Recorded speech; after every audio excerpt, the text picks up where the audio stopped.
Elliot, first win of the season, glad to get it. Yeah.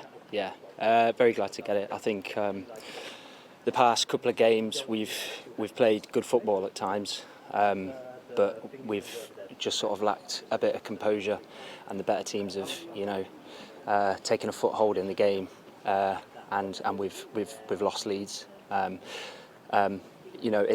looked like we might have done that in the second half today, but we managed to grind out a win, and everyone's very happy about that. Ryan, colled gynta'r tymor, be di'r asesiad? Fel ti'n gweld, o'n wyneb i heddi, siomedig dros ben. Siomedig yn y ffordd yn ni wedi wneud penderfyniad ar y cae. Y gwaith wnaethon ni yr wythnos hon ar amddiffyn y canol i peidio gyrraedd pobl trwyddo ni. Sy'n pwynt wneud os nad yw'r chwaraewyr gallu wneud penderfyniadau wneud ar y cae. Oedd ddim yn gweld ni ar hyn o bryd. A dyna beth sy'n siomedig mwy nag unrhyw beth arall.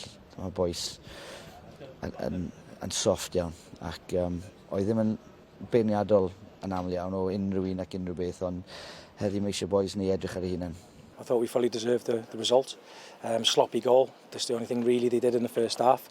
2 goals straight away, great character. Then they scored again from a sloppy goal, which is the story of the season, and then to go 3-4-2, it was good. It'll give the lads some reinforcement. I got a few things wrong. I'll take the responsibility of the last 2 losses. I'll take them away from the lads. Yes, the individual mistakes have been there, but ultimately I've been a little bit too complacent. So I've had a look at myself in the mirror, took responsibility, and made sure that we were the Fflint last team last season, which really worked hard out in and out of possession. It wasn't just about the pretty football. There was a meaning to it. First balls, second contacts, all the basics of football that I really want to see in my football team. Fi'n newydd gweud wrth y boys nawr, mae eisiau nhw i really cymryd golwg o'i hunain.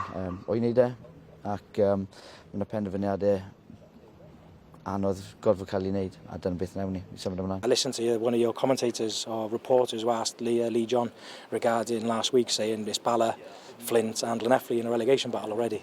Well, until I think we're in that way, I'm focusing on what's above me. I told you this against Caerdydd, told you against Connors Quay.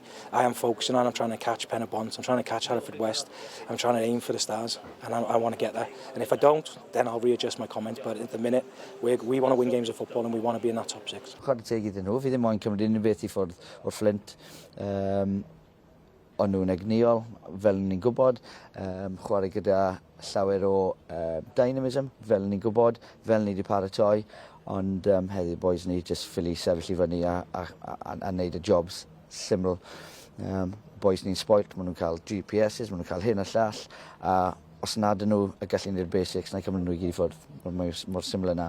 Os nad nhw gallu amddiffyn, os nad nhw gallu rolio sleeves yn yna, na i just tynnu nhw i ffwrdd, achos sy'n pwynt cael y peth yna, os nad nhw gallu just wneud y pethau syml, mor syml yna.